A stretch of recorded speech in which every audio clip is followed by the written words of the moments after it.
कसं आहे तिथं सुद्धा यांच्या लालपण आहे, त्यामुळे यांना हीट भयानक आहे. त्यामुळे ते काय म्हटले, मला हात आणि पाय मला बर्निंग सेन्सेशन भरपूर आहे, परत माझं मुळव्याधचं सुद्धा ऑपरेशन होऊन गेलेलं आहे असं त्यांनी सांगितलं. म्हणजे शरीरामध्ये एक्स्ट्रीम हीट म्हणजे काय, यांग वाढलेलं आहे. यांग वाढल्यामुळं त्यांना या तक्रारी आहे. मग आता आपण त्यांना काय करायचं, त्यांचा यांग कसा कमी होईल हे आपण बघायचं. म्हणजे पहिला आपण इन्स्पेक्शन मध्ये बघितलं की इन आणि यांग मध्ये यांचा कसा फरक पडलेला आहे, काय फरक पडलेला आहे हे आपण बघितलं. मग आता आपण काय करायचं, त्यांना पाल्पेशन हे जिम्मीच्या साह्यानं आपण प्रत्येक त्यांचा पॉइंट पाल्पेट करून बघायचं की बाबा आता याच्यामध्ये आपल्याला कसं काय काय जाणवते, पेशंटला कुठं दुखतंय, कुठं काय होतंय, कुठं इथं रंग बदलतोय का हे आपण बघायचं. त्यासाठी आपण बसून पण बघू शकतोय, पण बसून बघण्यापेक्षा जर आपण झोपवून बघितलं तर आणि पेशंटला कम्फर्ट वाटतंय आणि आपल्या तपासणीमध्ये सुद्धा आपल्याला कम्फर्ट वाटतं. तुम्ही झोपा जरा थोडा.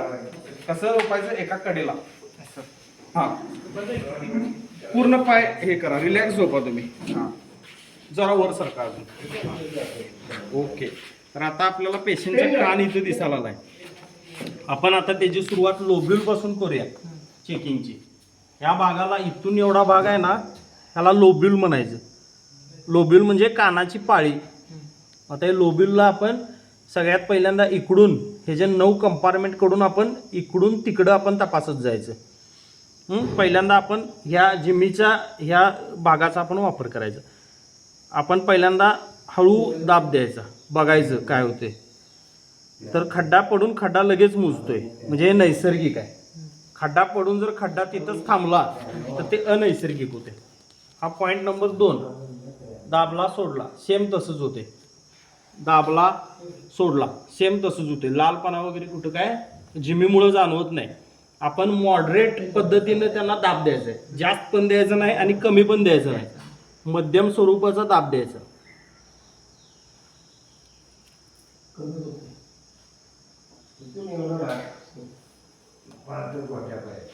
तर आता इथं कुठं आपल्याला चेंज दिसलेला नाही. हा झाला ह्याचा भाग. जिथं आता आपल्याला थोडंसं प्रोट्रुजन वाटाले तिथं त्यांना काय जाणवते आपण बघूया दाबून. तुम्हाला दुखलं तर दुखतंय म्हणून सांगायचं, नाही तर नाही म्हणून सांगायचं.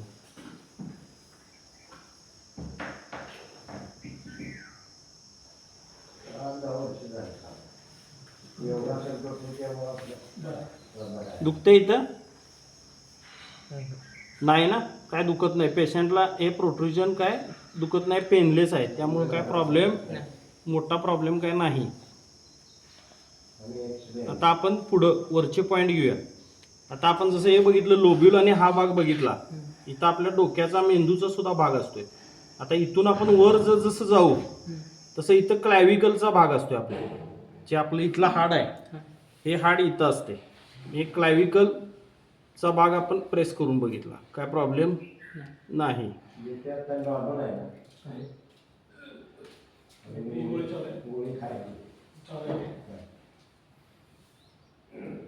दुखलं तर दुखतंय म्हणून सांगायचं. आता इथं खड्डा पडला बघा, तो खड्डा लवकर मुजलेला नाही. आपण 5 ते 6 सेकंद थांबून बघायचं, 5 ते 6 सेकंदामध्ये तो मुजतोय का. त्याला प्रेसिंग मार्क असं म्हणतात. म्हणजे आपण जे दाबलेलं आहे ते जे मार्क कसे पडतात, काय पडतात कानावर. आता इथून स्पाईन आहे, स्पाईनशी रिलेटेड पॉईंट आपण दाबूया. दुखलं तर दुखतंय म्हणून सांगायचं आम्हाला.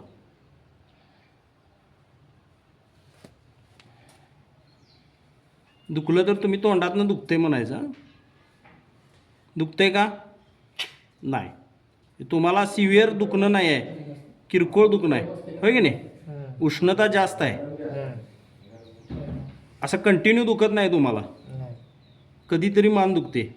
मोबाईल बघितला हां तर किंवा असं हां एकसारखं बघितलं. आता हे आतमध्ये कटकट वाजते, मन मोडली की जरा बरं वाटतं. बरं वाटते ना.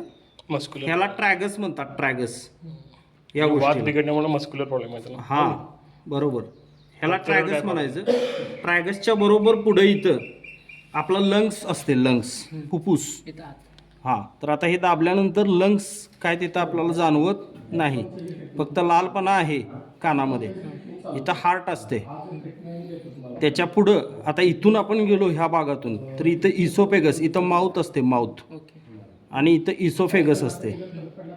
त्यानंतर इथं बरोबर याच्यामध्ये इथं स्टमक येते. तर हे स्टमकला पण आपण दाबून बघायचं कसं वाटते, काय वाटते.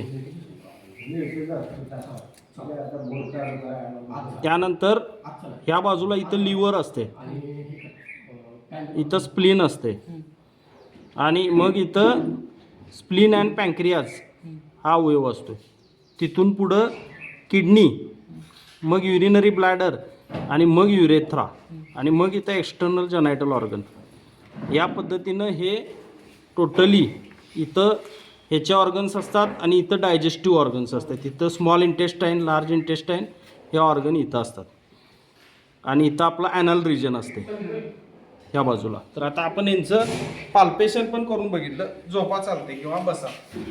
तर पाल्पेशनमध्ये सुद्धा आपल्याला एवढा मोठा सिव्हिअर काय प्रॉब्लेम असा नाही, फक्त यांग वाढलं एवढं मात्र निश्चित. कारण कानाला लालपणा आहे, ड्रायनेस आहे, परत त्यांचं पाईल्सचं ऑपरेशन होऊन गेलेलं आहे, हातापायाला बर्निंग आहे, यांग वाढलेलं आहे. तर यांग कमी करायचा सगळ्यात चांगला उपाय म्हणजे काय असते की आता बसा तुम्ही उठून, कानाच्या वरती इथं पॉईंट असतोय इयर ॲपेक्सला.